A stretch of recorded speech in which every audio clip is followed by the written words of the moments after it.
Sheet pan meals can save lots of time in the kitchen and make cleanup easy. The idea is to combine foods with same cooking times in one pan so everything can cook together. Today, we will make a sheet pan meal using lots of veggies and black beans. This recipe will serve 4 people. I'm using 1 medium sweet potato, 1 small zucchini, a half a cup of sliced tomatoes, 1 bell pepper, a half a medium onion, and a 15-ounce can of black beans, and a half cup of corn. If you want to add some spice, you can add a jalapeno here as well. Preheat the oven to 425 and spray a baking sheet with cooking spray or rub with olive oil. First, we will wash and prepare all of our veggies and spread them evenly over the baking sheet.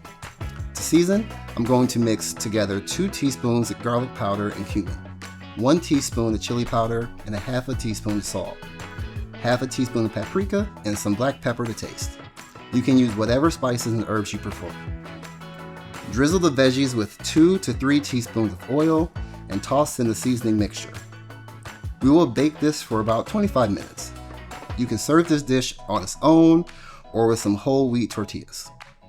Try topping with avocado, cilantro, and a squeeze of lime juice.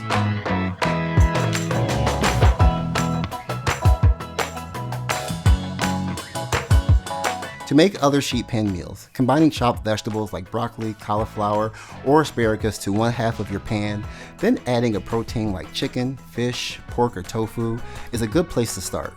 Adding a roasting vegetable like potatoes, turnips, beets, or sweet potatoes is a great addition to this type of meal, but should bake for 20 minutes or so before the other ingredients get added to the pan. Enjoy getting creative with your sheet pan meals ideas.